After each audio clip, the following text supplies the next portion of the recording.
We want to welcome to the Research Reproducibility in Animal Behavior Symposium.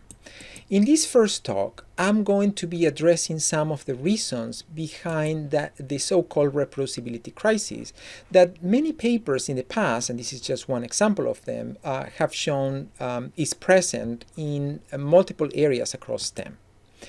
So, replication is one of the core principles of the scientific endeavor by which, based on the results and methods of a given study, another researcher tries to replicate and obtains the same result. But in some cases, that's not the case. So the science of psychology has tried to address or quantify to what degree the reproducibility crisis was affecting that discipline. And in the study in which they replicated about 100 foundational psychological studies, they found out that most of them could not be replicated. So what are the causes of the reproducibility crisis? They can be separated in two groups, proximate and ultimate causes. One of the proximate causes that gets most of the headlines is scientific fraud.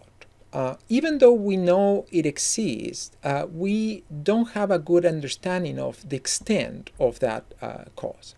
But there are many other common practices that can lead to the reproducibility crisis that some people argue might even be more common than scientific fraud. So here's a brief list of those. The first one is underpowered studies, studies that do not have the necessary sample size to address a particular question. The lack of an understanding of what a p-value means, the lack of reporting of effect sizes, the lack of replications within a particular study.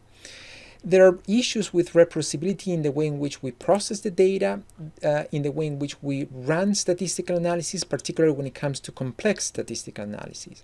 There are errors in experimental design, in randomization and blinding, in the estimation of the necessary sample size, in data handling, and also in the interpretation of statistical results, such as p-hacking, which is exploring and running multiple statistical analyses and only reporting in a paper the ones that are significant, or harking, which is coming up with hypotheses after the results are known. In terms of ultimate causes, one of the ones that is cited very frequently is that the reward system in science is highly biased. So there is intense competition for finding spots in high-profile journals or getting grants funded, and that intense competition, some argue, could lead to scientific misconduct. There is a bias towards publishing positive or significant results on certain topics. There are tons of biases when it comes to citation behavior, biases when it comes to finding evidence to support different hypotheses, and so forth.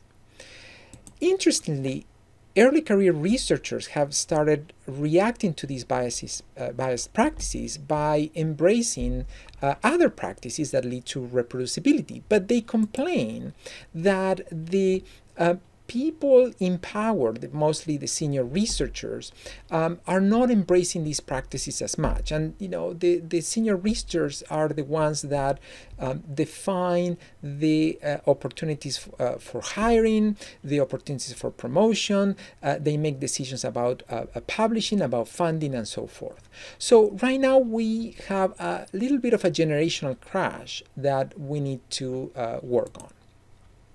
The field of animal behavior is in need of a framework to enhance research reproducibility, particularly because of the research that we do. Some of our research is in the lab, which could be a little bit more reproducible than the research that we do in the field, given the nature of ecological research.